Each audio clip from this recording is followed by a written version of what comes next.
come. That's not hyperbole. I mean it literally. We're in a battle for the very soul of America. I ran for president in 2020 because of what I saw in Charlottesville in August of 2017.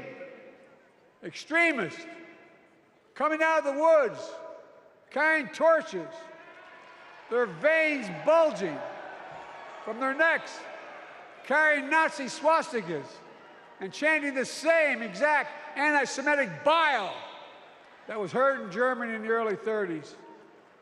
Neo-Nazis, white supremacists, and the Ku Klux Klan, so emboldened by a president then in the White House that they saw as an ally.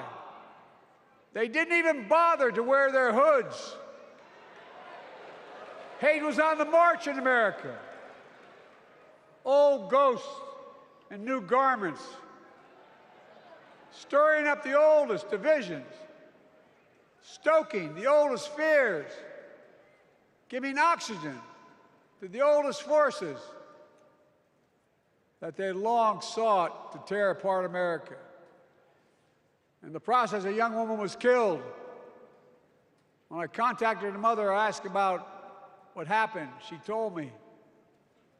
When the president was asked what he thought had happened, Donald Trump said, and I quote, "There are very fine people on both sides.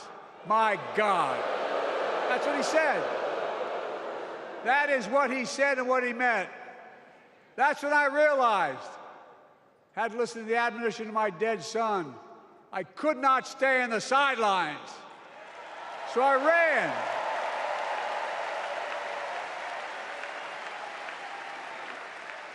Because I had no intention of running again. I just lost part of my soul. But I ran with a deep conviction. In America, I know and believe in an America where honesty, dignity, decency still matter. An America where everyone has a fair shot and hate has no safe harbor.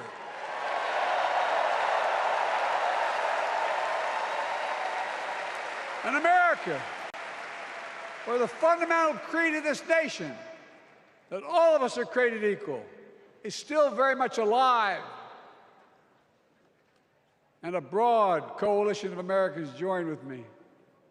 81 million voters voted for us, more than any time in all of history. Because of all of you in this room and others, we came together in 2020 to save democracy.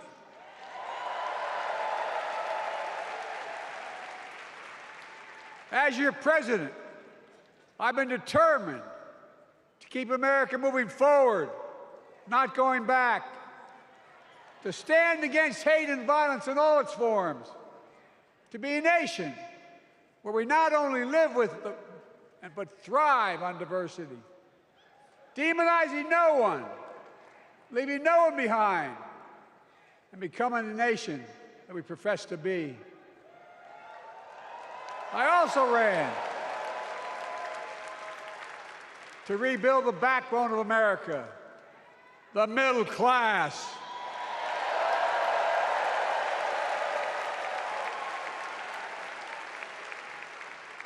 I made a commitment to you that I'd be a president for all Americans, whether you voted for me or not. We have done that. Studies show the major bills we have passed actually delivered more to red states than blue, because the job of the president is to deliver to all of America.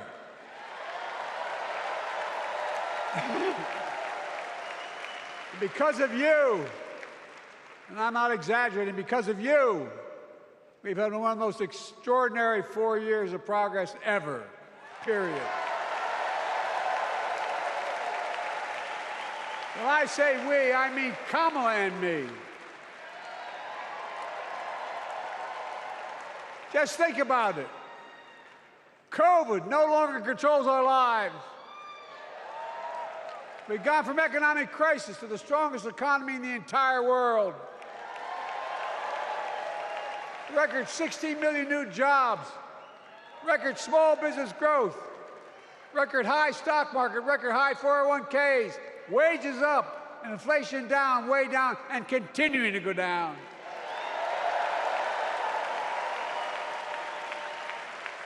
The smallest racial wealth gap in 20 years.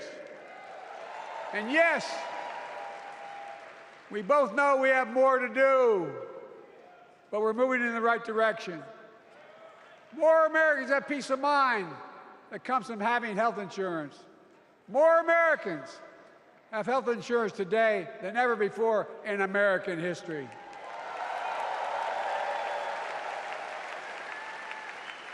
And after, as a young senator beginning to fight for 50 years to give Medicare the power to negotiate low prescription drug prices, we finally beat Big Pharma.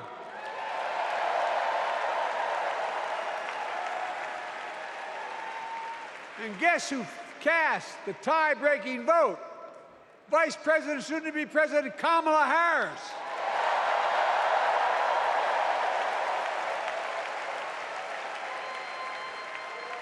And now it's the law of the land. Instead of paying $400 a month for insulin, seniors with diabetes will pay $35 a month. The law we passed already includes, starting in January, every senior's total prescription cost can be capped at $2,000 no matter how expensive the drugs they have. And what we don't focus on, and our Republican friends don't seem to understand, our reforms don't just save seniors money, they save the American taxpayers money. You know what we just passed saves? It saved $160 billion over the next decade. That's not hyperbole. It's because Medicare no longer has to pay those exorbitant prices to the big pharma. But look, well, thank you, Kamala, too. Look, folks, how can we have the strongest economy in the world without the best infrastructure in the world? Donald Trump promised Infrastructure Week every week for 4 years, and he never built a damn thing.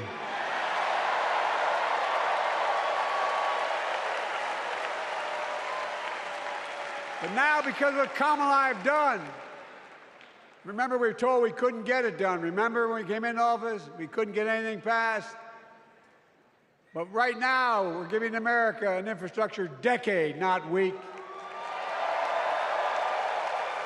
We're modernizing our roads, our bridges, our ports, our airports, our trains, our buses. We're removing every lead pipe from schools and homes so every child can drink clean water. We're providing affordable high-speed internet for every American, no matter where they live, not unlike what Roosevelt did with electricity. And so much more. We are uniting the country. We're growing our economy. We're improving our quality of life. And we're building a better America.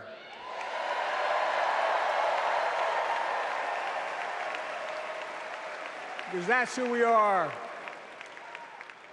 How can we be the strongest nation in the world without leading the world in science and technology?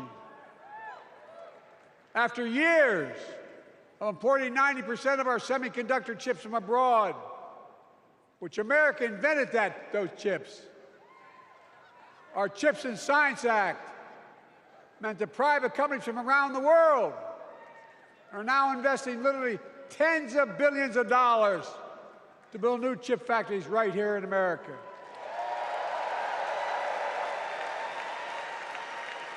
And over that period, they'll create tens of thousands of jobs.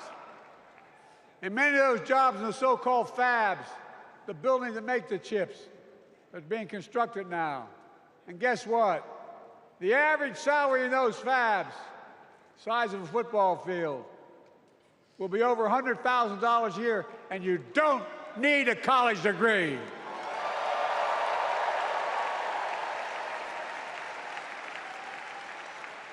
Because of you and so many electeds out there. American manufacturing is back. Where the hell to say we wouldn't lead the world in manufacturing? 800,000 new manufacturing jobs.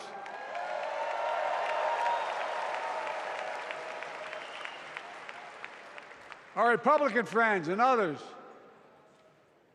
made sure they'd go abroad to get the cheapest labor. We used to import products and export jobs. Now we export American products and create American jobs right here in America, where jobs belong. With every new job, with every new factory, pride and hope is being brought back to communities throughout the country that were left behind. You know you're from it, many of you. You know what it's like when that factory closed, where your mother, your father, your grandmother, grandfather worked. And now you're back, providing once again, proving that Wall Street didn't build America, the middle class built America, and unions built the middle class.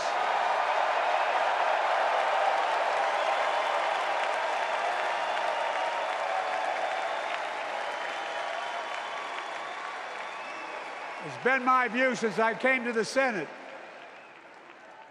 And that's why I'm proud to have been the first president to walk a picket line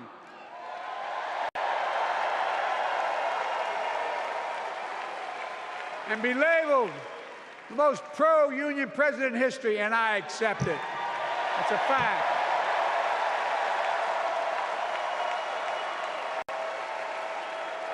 Because when unions do well, we all do well.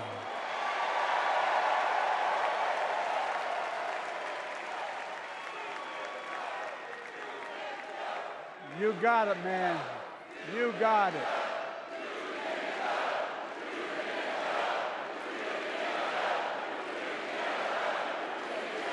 I agree. I'm proud. Look, remember we told we couldn't get anything done because we couldn't get anything done in the Congress? Well, with your support, we passed the most significant climate law in the history of mankind.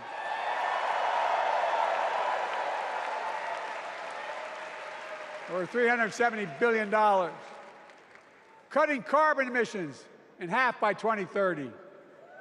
Launching a climate corps, similar to AmeriCorps and Peace Corps, creating tens of thousands of jobs for young people of the future who are going to make sure this continues.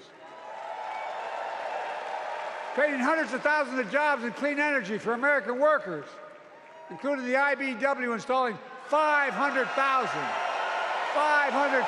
charging stations all across America.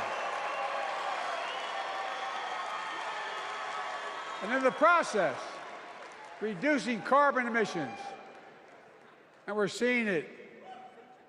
We're seeing to it that the first beneficiaries of environmental initiatives are those fence-line communities that have been smothered by the legacy of pollution.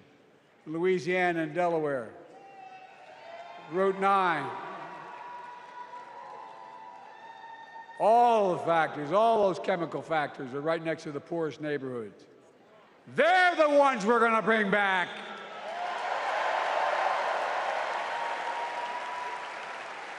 And how? How can we be the greatest nation in the world without the best education system in the world?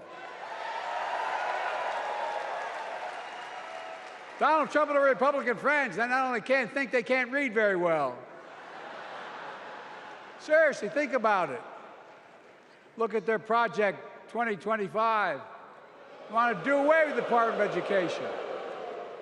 Well, during the pandemic, Kamala and I helped states and cities get back their schools back open. And we gave public school teachers a raise.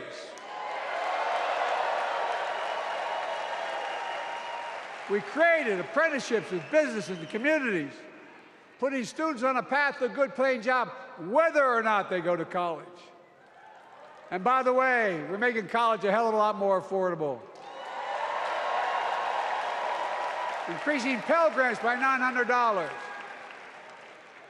Over $15 billion to HBCUs. Minority service engines, including Hispanic institutions, and tribal colleges. We kept our commitment to provide more student relief than ever by lifting the burden of helping millions of families so they could get married, start a family, buy a home, and begin to build family wealth and contribute to the community and grow our economy. It's not costing us, it's creating more wealth. We've fundamentally transformed how our economy grows, from the middle out and the bottom up instead of the top down. You know, my dad used to say there wasn't a whole hell of a lot to drop down on my kitchen table at the end of the month. I come from a basic middle-class family, 3-bedroom house, 4 kids, a grandpop living with us, decent neighborhood, but never a penny to spare. And look, that top-down notion never worked. A lot of Democrats didn't think it worked, thought it worked, but it doesn't. And when we did all that, what we've done, everybody can do well. Everybody.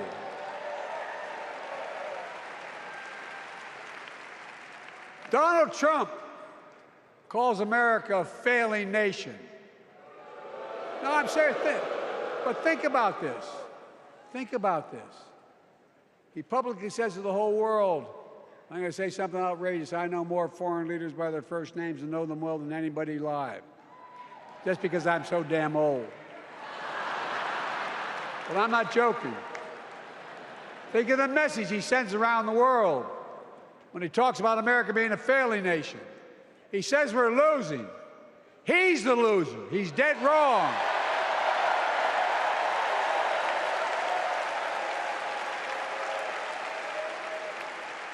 Many of you are very successful people who travel the world. Name me a country in the world that doesn't think we're the leading nation in the world. Without America, not a joke, think about it. I'm being literal. Who could lead the world other than the United States of America? Well, guess what? America's winning, and the world's better off for it. America's more prosperous, and Americans are safer today than under Donald Trump. Trump continues to lie about crime in America, like everything else. Guess what? On his watch, the murder rate went up 30%, the biggest increase in history. Meanwhile, we made the largest investment, Kamala and I, in public safety ever. Now, the murder rate is falling faster than any time in history. Violent crime has dropped to the lowest level of more than 50 years. And crime will keep coming down when we put a prosecutor in the Oval Office instead of a convicted felon.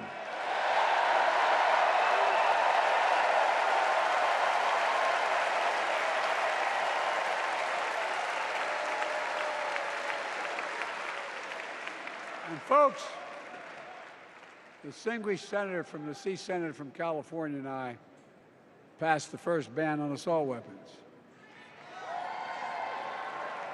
And guess what? It worked. If we care about public safety, we need to prevent gun violence. And what makes me ashamed when I travel the world, which I do, more children in America are killed by a gunshot than any other cause in the United States. More die from a bullet than cancer, accidents, or anything else in the United States of America. My God. That's why Kamala and I are proud. We beat the NRA when we passed the first major bipartisan gun safety law in 30 years.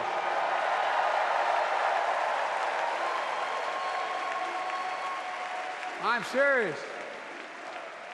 That comes from here. And now it's time to ban assault weapons again. And demand universal background checks.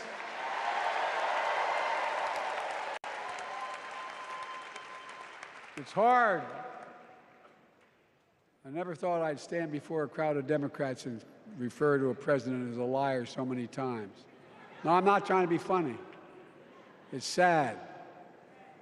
Trump continues to lie about the border. Here's what he won't tell you. Trump killed the strongest bipartisan border deal in the history of the United States that we negotiated with the Senate Republicans. It took 4 weeks. Once it passed, and never acknowledged the most expansive border change in American history, he called senators to say, don't support the bipartisan bill, because he said it would help me politically and hurt him politically. My God. No, I'm serious. Think about it. Not a joke. Ask even the press who doesn't like me. They'll tell you that's true. Typically, Trump, once again, putting himself first and America last. Then I had to take executive action. The result of the executive action I took, border encounters have dropped over 50%. In fact, there are fewer border crossings today than when Donald Trump left office. And unlike Trump, we will not demonize immigrants, saying they're the poison of blood of America. Poison the blood of our country. Kamala and I are committed to strengthening legal immigration, including protecting dreamers and more.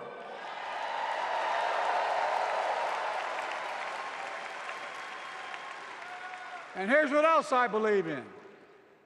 Protecting your freedom to vote, your freedom to love who you love,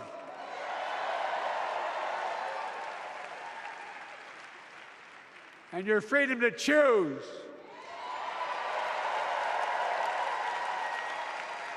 In its decision overturning Roe v. Wade, as you heard earlier tonight, the United States Supreme Court majority wrote the following, quote, women are not without electoral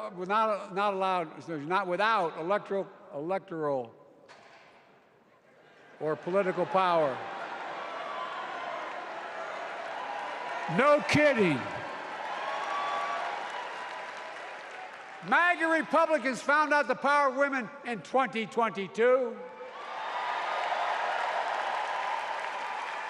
And Donald Trump is going to find out the power of women in 2024. Watch.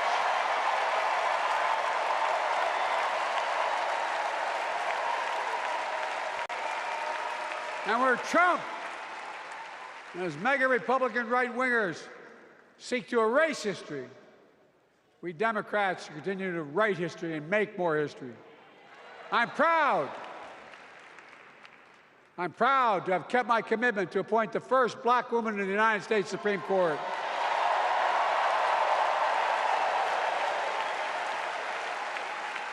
Ketanji Brown Jackson, a symbol for every young woman in America that you can do anything. I'm proud that I've kept my commitment to have an administration that looks like America and that taps in to the full talent of our nation. The most diverse cabinet in history, including the first black woman of South Asian descent to serve as vice president. And will soon serve as the 47th president of the United States.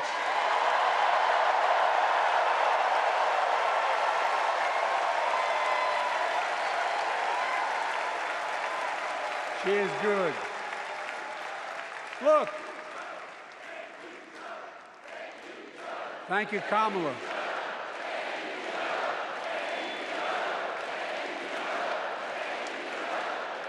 Folks, I've long said we have many obligations as a nation, but I got in trouble years ago for saying I'd make no apologies. We have only one truly sacred obligation: to prepare and equip those we send to war and care for them and their families when they come home and when they don't. That's why I'm so proud to have written and signed the PACT Act, one of the most significant laws ever, helping veterans and their families exposed to toxic materials like burn pits in Agent Orange. I was around during the Vietnam War. It's hard. Nobody was able to prove that their illness was the consequence of Agent Orange. And no one was able to prove initially that because they lived in burn pits like my son lived next to in Iraq for a year, that is the cause of their illness. But because of the PACT Act, a surviving spouse with 2 children is now eligible for a stipend of about $3,000 a month. And those children who lost a parent are eligible for tuition benefits to go to college and to get job training. It's already helping over 1 million veterans and their families just so far. Well, I love them, and I'm so proud of my son's service. We get it, but guess who doesn't get it and doesn't respect our veterans? We know from his own chief of staff, the 4-star General John Kelly, that Trump, when in Europe, would not go to the grave sites in France. The brave service members who gave their lives to this country, he called them suckers and losers. Who in the hell does he think he is? Who does he think he is? There's no words for a person. They are not the words of a person not worthy of being commander-in-chief, period. Not then, not now, and not ever. I mean that. I mean that from the bottom of my heart.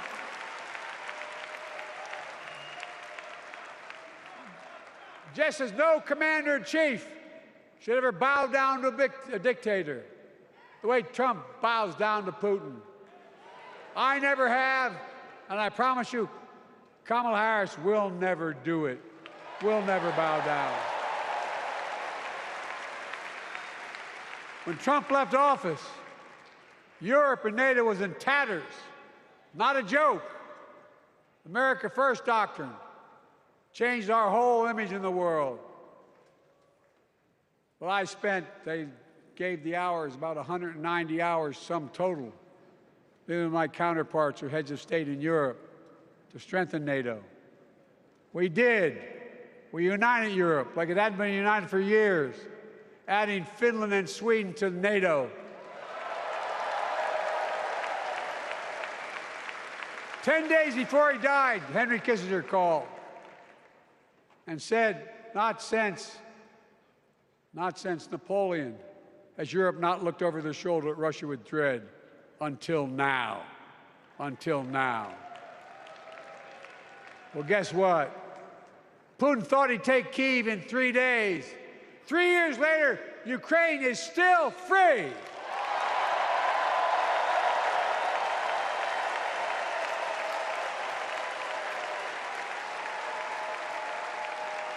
When I came to office, the conventional wisdom was that China would inevitably surpass the United States. They haven't noticed. No one's saying that now.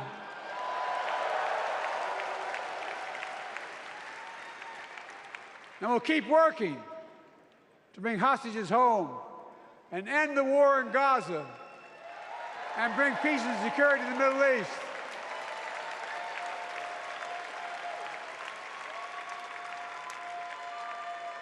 As you know, I wrote a peace treaty for Gaza. A few days ago, I put forward a proposal that brought us closer to doing that than we've done since October 7th. We're working around the clock, my Secretary of State, to prevent a wider war and reunite hostages with their families and surge humanitarian health and food assistance into Gaza now. To end the civilian suffering of the Palestinian people, and finally deliver a ceasefire and end this war.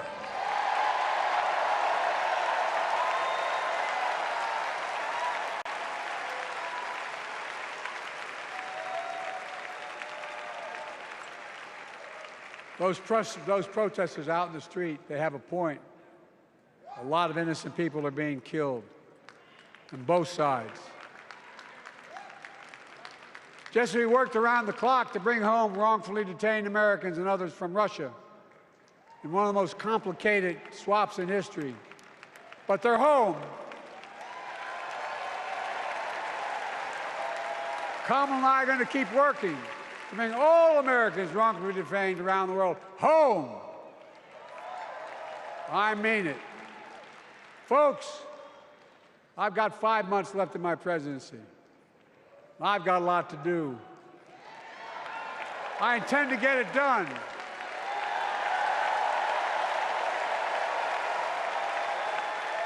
It's been the honor of my lifetime to serve as your president. I love the job, but I love my country more. I love my country more. And all this talk about how I'm angry at all those people who said I should step down, that's not true.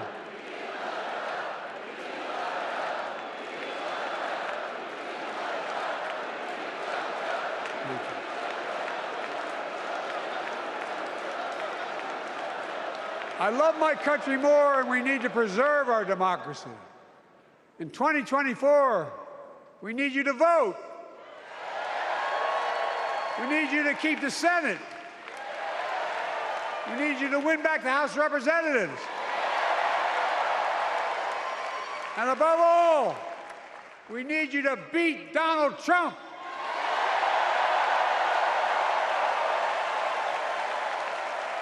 And elect Kamala and Tim,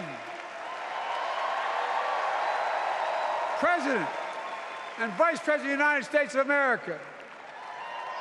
Look, they'll continue to lead America forward, creating more jobs, standing up for workers, growing the economy, lower the cost to American families so they just have a little more breathing room. We've made incredible progress, but we have more work to do. And Kamala and Tim will continue to take on corporate greed and bring down cost of food. They'll keep taking on Big Pharma, making insulin $35 a month, not just for seniors, but for everyone in America. And capping prescription drug costs at a total of $2,000, not just for seniors, but for everyone. And folks, that's going to save America again tens of billions of dollars. Folks, they'll make housing more affordable, building 3 million new homes, providing $25,000 down payment assistance for the first-time home buyer, more than the 10 we approved. Donald Trump wants a new tax on imported goods, food, gas, clothing, and more.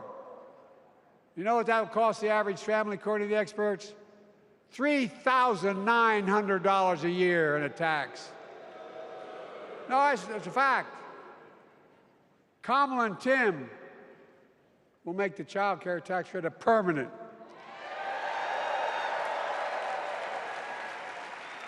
Lifting millions of children out of poverty and helping millions of families get ahead. But you know what Trump has? He created the largest debt any president had in 4 years with his $2 trillion tax cut for the wealthy. Well, Trump has a new plan. He wants to provide a $5 billion tax cut for corporations and the very wealthy. Read it. Put us further in debt. And folks, you know we have 1,000 billionaires in America. You know what their average tax rate they pay? 8.2%. If we just increased our taxes we proposed to 25%, which isn't the highest tax rate even, it would raise $500 billion new dollars over 10 years.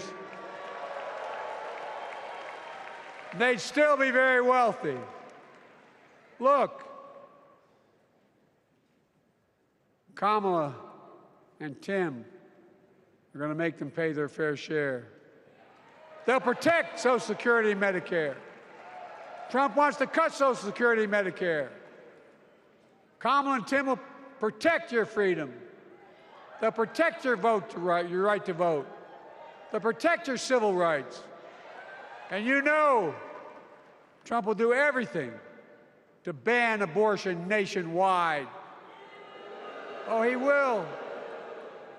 You know, Kamala and Tim will do everything they possibly can. That's why you have to elect a Senate and a House to restore Roe v. Wade.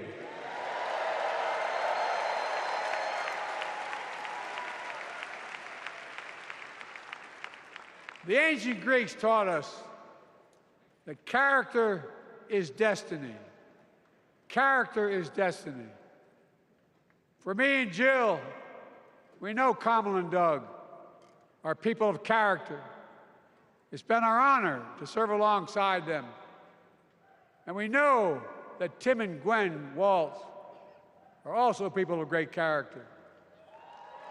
Selecting Kamala was the very first decision I made when I became our nominee. And it was the best decision I made my whole career.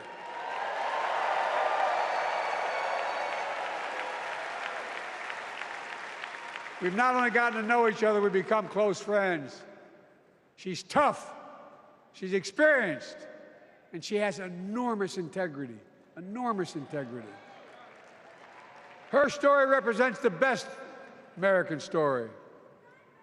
And like many of our best presidents, she was also vice president. That's a joke.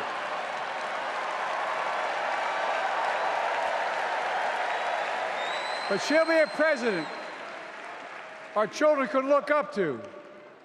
She'll be a president respected by world leaders because she already is. She'll be a president we can all be proud of. And she will be an historic president who puts her stamp on America's future.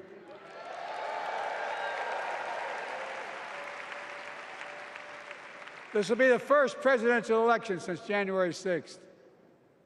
On that day, we almost lost everything about who we are as a country. And that threat, this is not hyperbole, that threat is still very much alive. Donald Trump says he will refuse to accept the election result if he loses again. Think about that. He means it. Think about that. He's promising a bloodbath if he loses, in his words. And that he'll be a dictator on day one, in his own words. By the way, this sucker means it.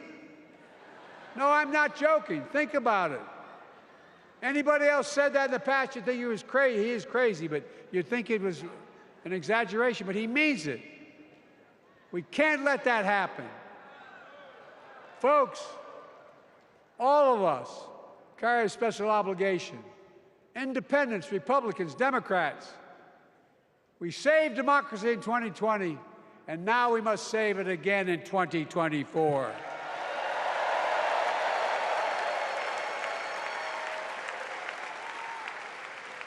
The vote of each of us cast this year will determine whether democracy and freedom will prevail. It's that simple. It's that serious. And the power is literally in your hands. History is in your hands. Not hyperbole. It's in your hands. America's future is in your hands. Let me close with this. Nowhere else in the world could a kid with a stutter and modest beginnings in Scranton, Pennsylvania, and Claymont, Delaware, grow up to sit behind the resolute desk in the Oval Office.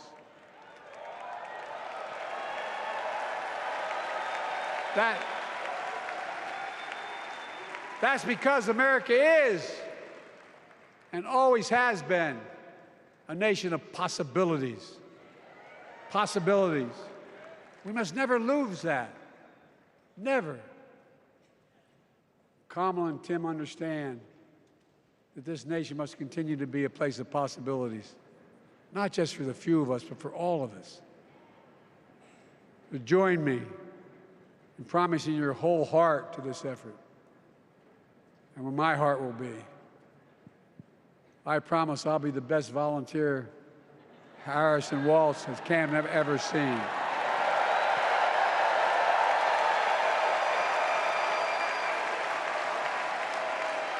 Each of us has a part in the American story.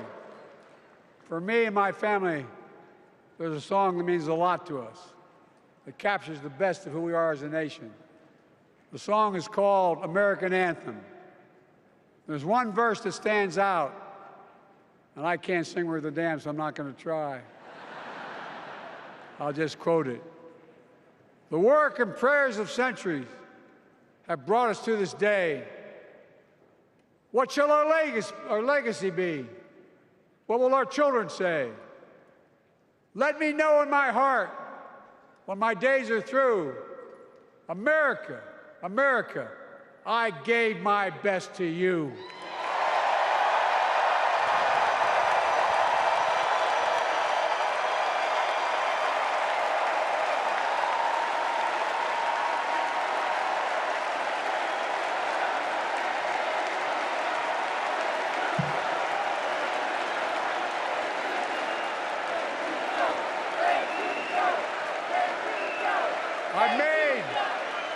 I've made a lot of mistakes in my career, but I gave my best to you. For 50 years, like many of you, I've given my heart and soul to our nation. And I've been blessed a million times in return with the support of the American people. I've either been too young to be in the Senate because I wasn't 30 yet, and too old to stay as president. But I hope you know how grateful I am to all of you. I can honestly say, and I mean this from the bottom, give you my word as a Biden, I can honestly say I'm more optimistic about the future than I was when I was elected as a 29-year-old United States Senator. I mean it. Folks, we just have to remember who we are. We're the United States of America.